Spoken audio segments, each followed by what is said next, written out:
Good evening, everyone, and welcome to Live at the Corners. Today, we're going to look at some events from history to start off the show.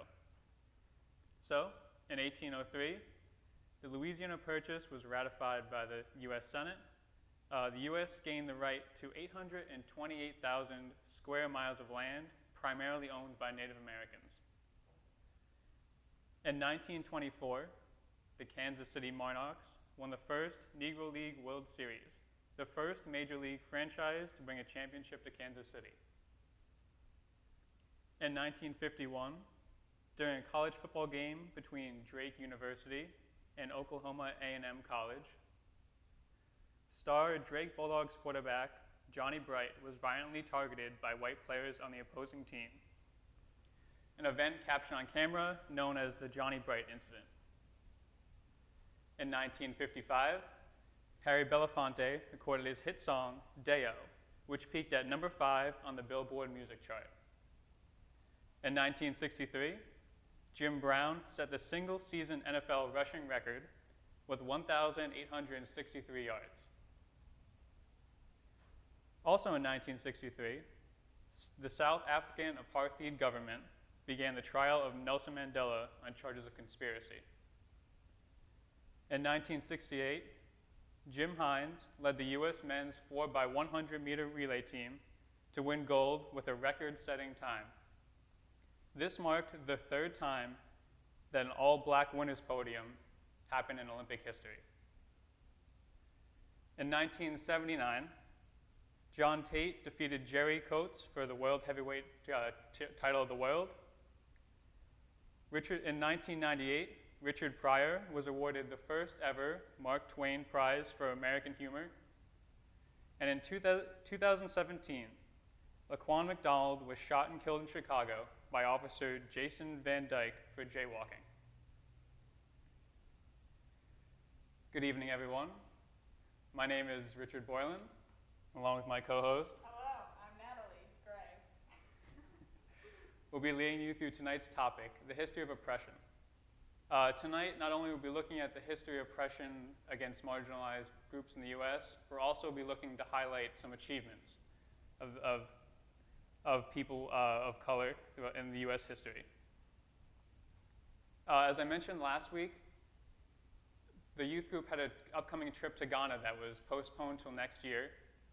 And part of this trip is knowing the history of Ghana, which has a long history of colonial imperialism with very famous castles known as slave castles, where slaves were traded and brought across the Atlantic, which are now tourist destinations today. And now, I'd like to introduce you to tonight's panel of youth group members.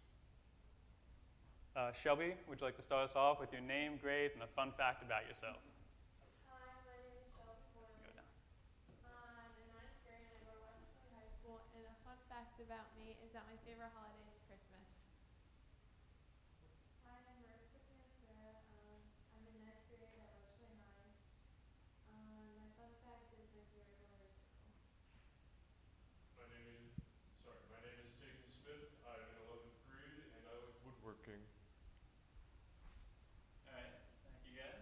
Glad to see you all back again for this week's edition.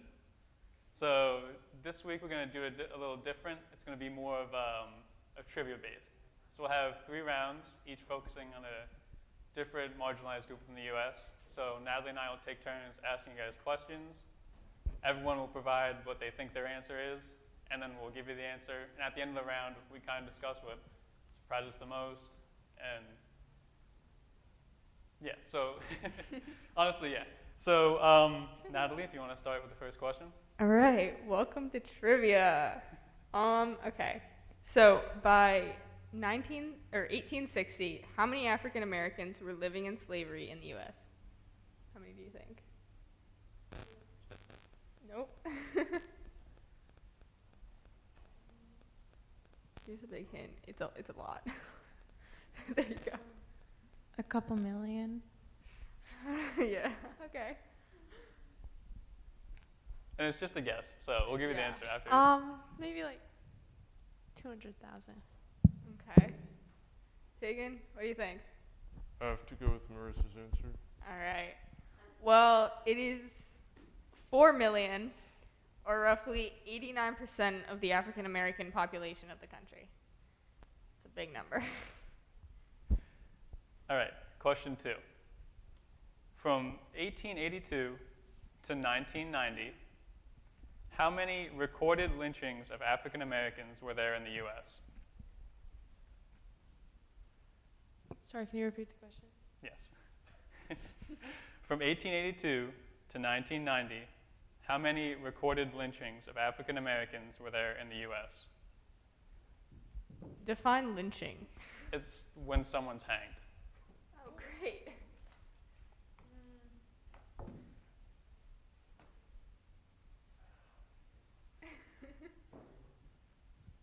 Shall I guess? Yeah, go ahead.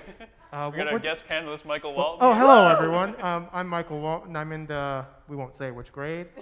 And my hobbies are long walks and long talks. Okay. Could you repeat the question? Yes. Everyone make sure to listen up this time. From 1882 to 1990, how many recorded lynchings of African Americans were there in the U.S.? Too many to count, right? I mean, a lot. I would guess a lot. This is only recorded, so yeah, too many to count in reality. 500,000? All right, everyone else? I'd say probably somewhere in the tens of thousands. Okay. The answer is 3,011, which equates to about 28 each year for 108 years. Freaky. It was a little bit off. A little bit. Natalie? All right. This one's kind of, okay, fun. In what year was interracial marriage legalized in the U.S. government? I saw a movie about that. I think Michael needs to give his answer on this one, too. He's like... Being sanitary here. There was a movie about that, right? Yeah, I think. With the loving, like. Yeah. Yeah. Because that was the name of the court Good job. case. See, I'm up on my Netflix. It was in the 60s? Or 70s? I'm going to say no, 61. Final answer locked in? Final answer. All right. All right. What's everyone else think? I'm going to say 73. All right.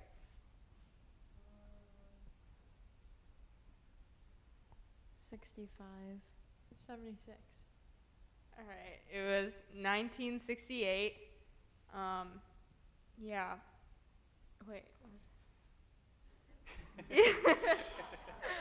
Yeah, so there was a case, like Michael said, it was the Loving v. Virginia, and the Supreme Court ruled, like the I don't know, whatever it was that was ruling against it, made it legal, forcing 16 states to change their laws.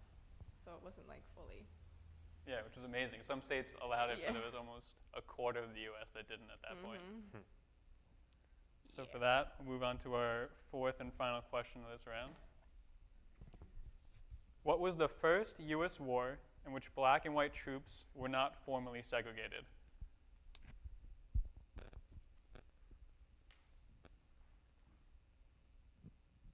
Wait. Take that one, Richard, for 200.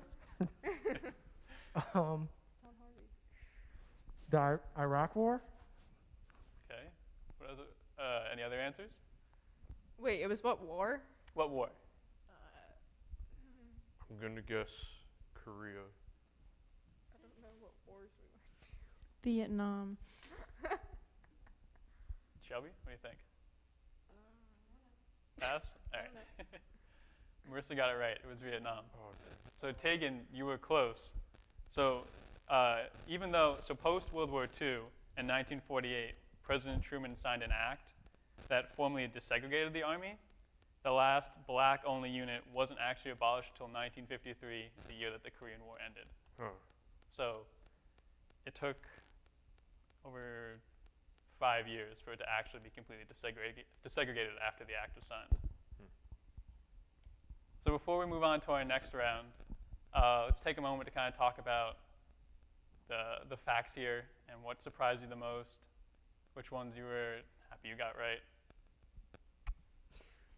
Even though they're all pretty morbid, so I'm not happy you got right, but Yeah. proud of yourself that you got right. I just want to point out that, like, you got to think about, I think it was, what was the word, lynching? Or the hanging? Very bad. Yes. But those were only the numbers for how many were recorded. You have to think about how many were unrecorded. And, like, I feel like deep down, you kind of know it's a wrong thing, so you're not going to want to record it. So I feel like there was definitely a large number that we don't know about.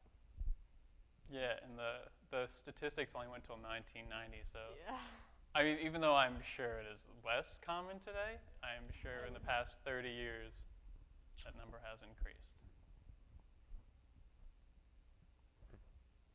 I think Michael's got something to add. No, I honestly, I thought the number was, and I'm sure it is. AJ,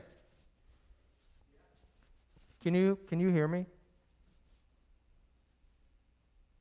Yeah. I know we're live, guys, so these kind of things happen when you're live. We're making sure our sound is good so you out there can hear us. Yeah, I can hear you. And we have our super tech guy, AJ. AJ, what grade are you in? I'm in 11th grade, 11th grade, and what school? Cheraho High School. Cheraho High School, running the whole show back there, so big ups to him. Yeah, give him a hand, guys. We call him Juice. we Yes. won't say. That's just what we call him, okay? So yeah, I was surprised by I thought the number of lynchings was much higher. I'm sure it is. I'm sure it is much higher.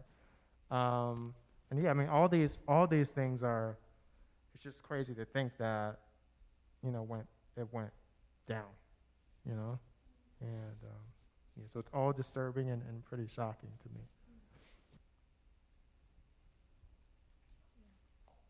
If you guys have nothing else to add, we'll move on to the next round. All right, so I'll start this one off, Natalie. All right, go right ahead. Okay, so this round is Native Americans in the U.S. So first question, in 1862, the Homestead Act was passed, which forcibly took Native American land and allowed any white U.S. citizen to buy 160 acres for only $1.25. So the question is, which president signed this act? Can you repeat the background information? Yeah, so the year is key. In 1862, the Homestead Act was passed, which forcibly took Native American land and allowed any white U.S. citizen to buy 160 acres for only $1.25. Abraham Lincoln. Say it again. Abraham Lincoln. Okay, what does everyone else think? Abraham Lincoln. Abraham Lincoln. Well, it seems pretty unanimous. And in fact, it was Abraham Lincoln, which is, if you think about the fact that he signed the Emancipation Proclamation, which essentially freed the slaves in the Confederate States, but also went ahead and signed the Homestead Act, which forcibly moved Native American peoples from their land. It's very interesting, even though we hold our presidents in a very high light, kind of the other acts that they've done that we don't see as often. Yeah, going along with that, I mean, it wasn't that long ago that I was learning about that in school, and we were talking about how really the only reason Lincoln passed the emancipation was because the segregation between our nation and the North and the South, and yes, we would hope that he really cared about the well-being of the colored people, but really he was just doing it for the nation's sake, and that's kind of morbid itself, and you know. Yeah, it's not as wholesome as they normally make it out to seem. Exactly. Do you want to bring us ahead to the next question? Sure. All right, so the Indian Citizenship Act granted U.S. citizenship to Native Americans. What year was this?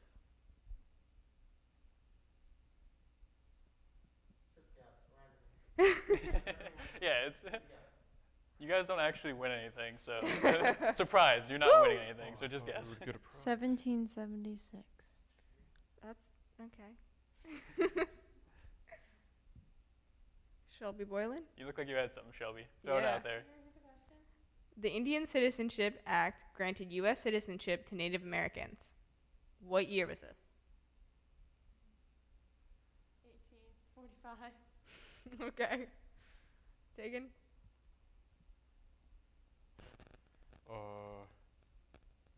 1933. Michael, you got an answer?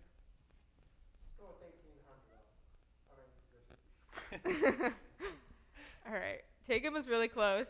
It was 1924. Oh. So a very long time, or like later than you would think it would be.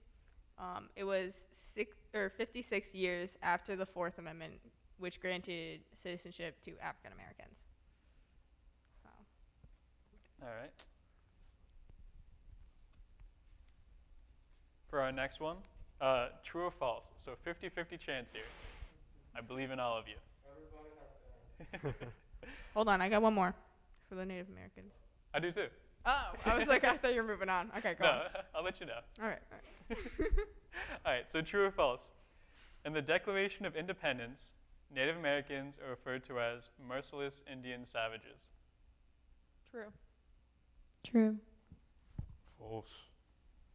Very much true. It is in fact true.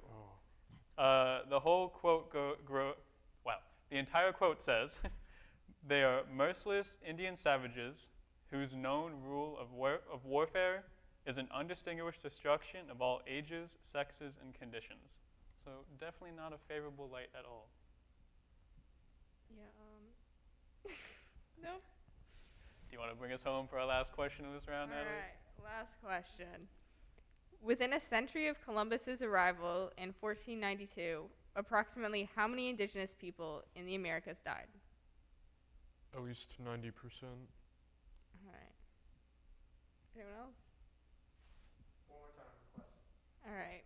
Within a century of Columbus's arrival in 1492, approximately how many indigenous people in the Americas died? 2 million. All right. Shelby? Just throw a number out. I need an answer. Yeah. Can't move on. There's no prize, but we can't move on until there's an answer. Your voice matters. We need to hear it. You agree with Tegan? Okay. All right. It was, Tegan was really close. It was 95% of the population, or nearly 100 million. A lot of people. Yeah, so this fact actually, I'm taking a class this semester on Native American history and culture, and this was one of the first facts we learned at like the first or second class, and that was the one that just kind of blew everyone away the most. And it wasn't just, it was, a large part of it was that they were enslaved and treated poorly, but also the fact that diseases were brought over and just spread, and they had no defenses against them. So again, before we move on to our next round, let's debrief about this one. I agree with you. The last one was pretty shocking. 95% of the population is a lot. Big number. Yeah. I think that shocked me a lot, and then learning, which I didn't know until we were writing these questions, that it wasn't until the 1900s that Native Americans gained citizenship. The fact that they're here before everyone else and would just consistently put off their land and didn't gain any citizenship rights until just about 100 years ago. Yeah. Pretty wet. All right, so our last category of questions tonight focuses on Asian Americans in the U.S. So Natalie, you want to start us off? All right. In what year were Chinese immigrants allowed to become U.S. citizens?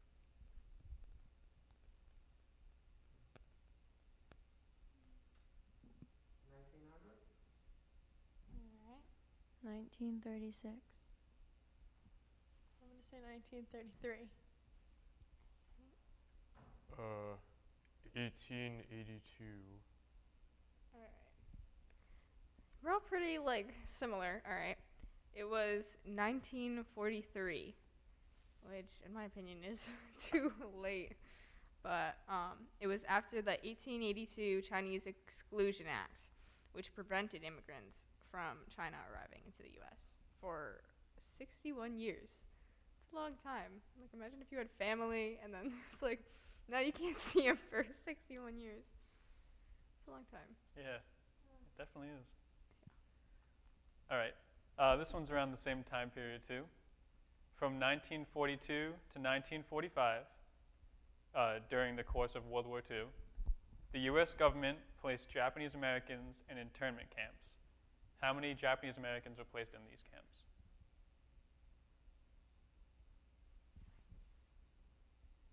A few million, I'm gonna guess. A couple million. I agree. Michael, anything? No guess? Well, he's definitely not winning the prize we're not giving out. Michael. So the answer is around 120,000 Japanese Americans were imprisoned, and around 2,000 people died in the camps from these diseases.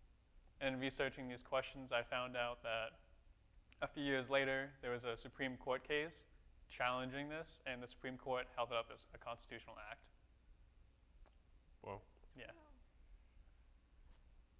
And for our last question of this round, so the first transcontinental railroad connected the east and west coasts across 1,912 miles of land.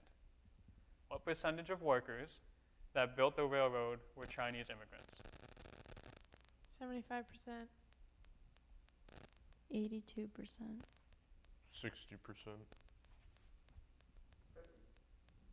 All right. It's actually up to 90%. So Shelby was the closest. Up to 90% of workers were Chinese immigrants, and they were paid less than their white counterparts, and they had to do the most dangerous work. So essentially, whenever there was work to be done with like TNT, they were the ones that had to do it. Again, any thoughts or comments on this round? It's all shocking. Yeah. I just like to bring up the fact that, I mean, Natalie and I didn't know most of these before we made the questions. You guys didn't know most of them. The fact that it's not really highlighted or taught is definitely says something in itself too. Sure. Yeah. All right, so we're gonna move on to, we got one more game for tonight. This one's this one's name recognition. So I'm gonna say names of famous or important African American, Native American, or Asian American people who like in sports or like historical figures and so on. And we'll do 2 rounds. We'll see how many you recognize. So the first round, there's 4. Natalie, you can take part in this one too. All right, yeah, I'm excited. All right, and just raise your hand if you know who they are, okay? So the first one is Malcolm X. Or are we supposed to? If you know who they are, yeah, raise your hand. Oh, yeah. Malcolm X. Okay, put your hands Yes, down. Next one, Bruce Lee. Which one? All right, the third one, Muhammad Ali. Okay, and the last one, Sacagawea. Interesting. Okay. So, actually, this is the easier of the 2 rounds. So I was expecting most hands to be up for all of them. So I was surprised with a few of them, like the fact that only 2 of you knew who Malcolm X was. He was essentially Martin Luther King's, I guess counterpart would be the word, where he also kind of preached like black liberation, but in a less like peaceful protest kind of way. He was part of the Nation of Islam, but also a very eloquent speaker. And just like MLK, he was also assassinated for speaking out. Bruce Lee is a famous Asian American actor, and he's pretty much the one to bridge the gap between Asian and American cinema, popularized martial arts in the US. Muhammad Ali was a famous boxer, multiple world heavyweight champion titles. He was he changed his name to Muhammad Ali around the time of the Vietnam War, when he conscientiously objected from it and was put in jail because of this. And Sacagawea led Lewis and Clark on their expedition through the Louisiana Territory. Okay, so this is the second round, the more challenging one. And in fact, I actually had to look up these names myself. So the first one is I am Pei. I am Pei. So once I tell you what he's an architect, and once I tell you what he's made, you'll be amazed because you'll recognize his work. So as I said, he's a Chinese-American architect. He created the Louvre Pyramid, the Rock and Roll Hall of Fame, the JFK Library in Boston, and also the Hancock Tower in Boston. So and these are only a few of his buildings that he's designed, a lot of famous buildings. And in fact, quite a number of them, he didn't get recognition for them when they were first unveiled. Okay, so our second one, there's three in this round. Our second name is Shirley Jackson. Sounds so familiar. Well, if it's someone you just know, I assume it's not that Shirley Jackson. Unless you know the Shirley Jackson. So Shirley Jackson was the first African-American woman to receive a doctorate at MIT, and her studies led to the creation of fiber optic cables, which is what all of our TVs and phones and internet run off of now, caller ID, and the touch-tone phone. I believe so, yes. I think so. I guess you did He now. just watches a lot of movies. You didn't raise your hand, it doesn't count. All right, and the final one for this round is Jim Thorpe. Oh my god. Okay. So Jim Thorpe, he was a member of the Sac and Fox tribe, and he's considered to be one of, if not the greatest multi-sport athlete of all time. So he won the gold medal in the 1912 Olympics in both the decathlon and the pentathlon. He was the first Native American to win an Olympic medal. And then afterwards, he also had a professional football, baseball, and basketball career. He won awards in ballroom dancing, and he starred in over 70 movies. Quite the renaissance, man. Yes, he did quite a lot.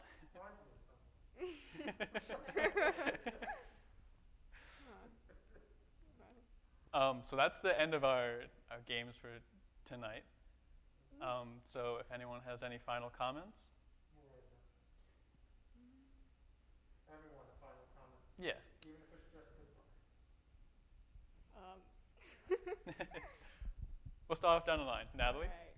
I don't know. I was just thinking about like the last one you were saying. He like did so many things, and then when you first were talking about like the sport things, I was like, see, I have no clue who he is, but like Usain Bolt, know who he is, and just like there's so many people that have so many good achievements, but like there's only a couple that like stick in our minds, and it's like a sad thing, but it's also like I don't know. I guess we can't like remember all those, you know, important. I think one of the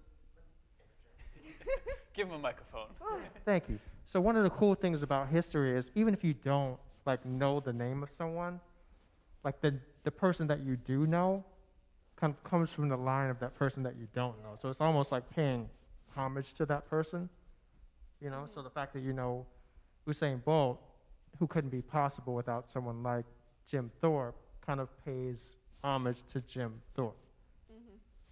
Yeah. At least that's what I think. There's a lot of yeah. Shelby? This is Shelby, by the way. Well, I was just gonna say how like everything was really shocking, and how you said like how we really didn't really learn any stuff about this, and how it's like sad, but yeah. I think all of the facts that I learned tonight were very shocking too. And the fact that we don't learn these in school is also sad. Yeah, wait. I'm gonna cut in right here. Yeah. We're all like in the same like grade, and so we take the same history classes. And yeah, I feel like we definitely primarily learn just about like white people in our classes, like, and I mean, like, we learn like slaves, but that's like the most we touch on it, and it's like it's so much deeper than that, and we focus on like our, I don't know, it's not. Because my history teacher last year said that only white men created the textbooks that we learn from. So that's part of the reason why we don't really learn about that other stuff.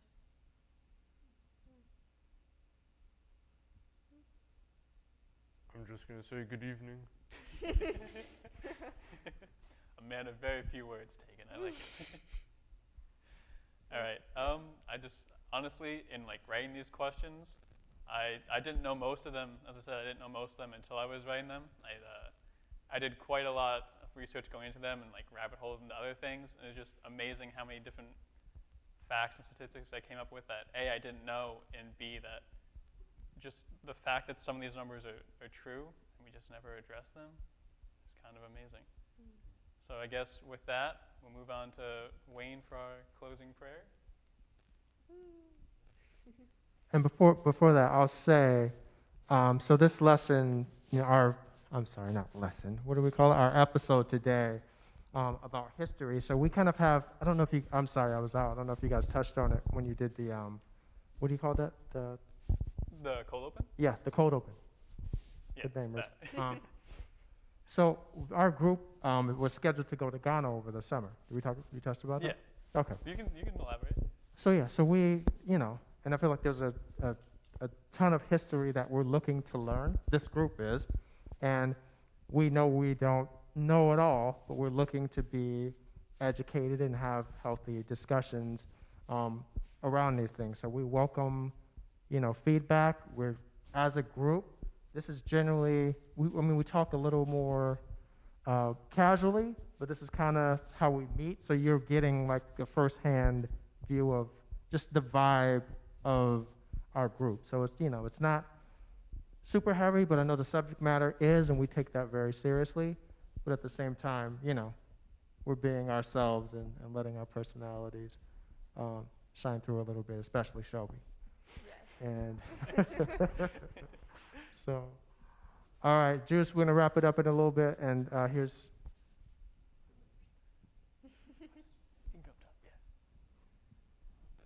Some of you use the word shocking when you heard some of these things, and that's what education can do. It shows us the reality of what happened before, but you also have the chance not to relive that, but create something different. And I really want to encourage you on the journey that you're going. Lord, as we finish tonight, there's a powerful proverb that says, where there is no vision, the people perish.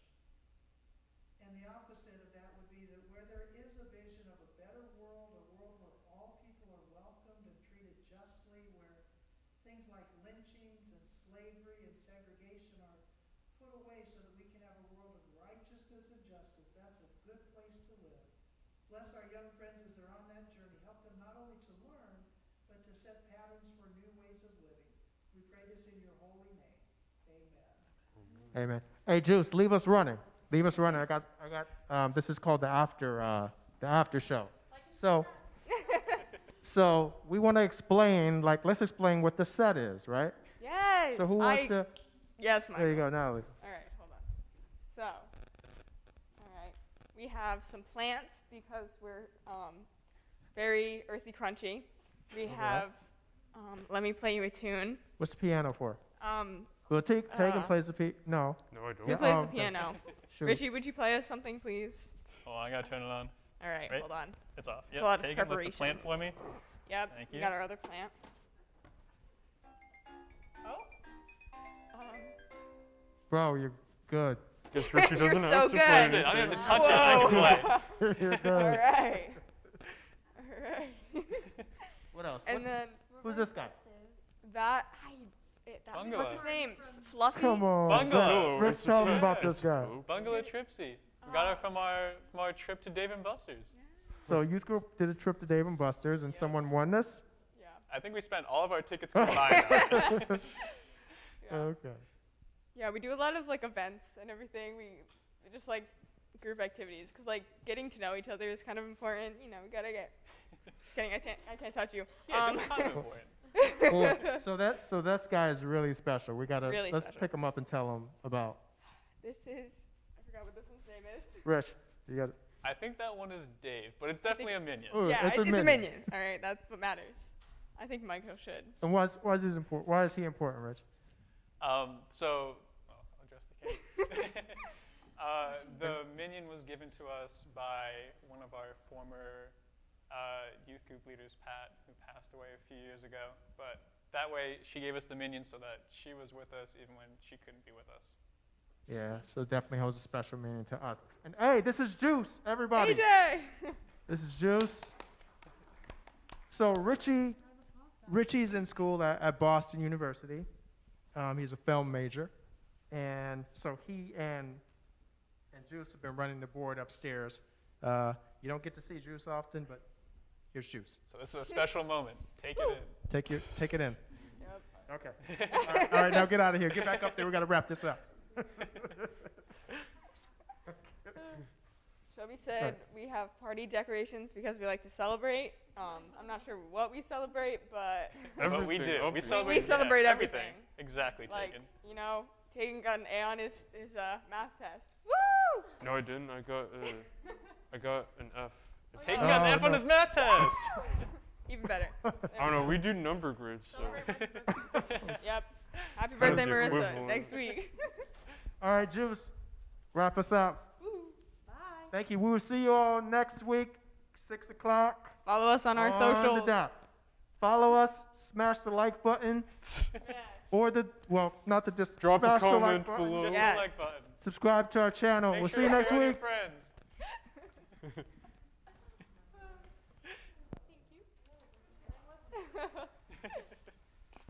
Juice, please tell me we're off. Yeah, right. We're just like wrapping up. We're Everyone's still like- going.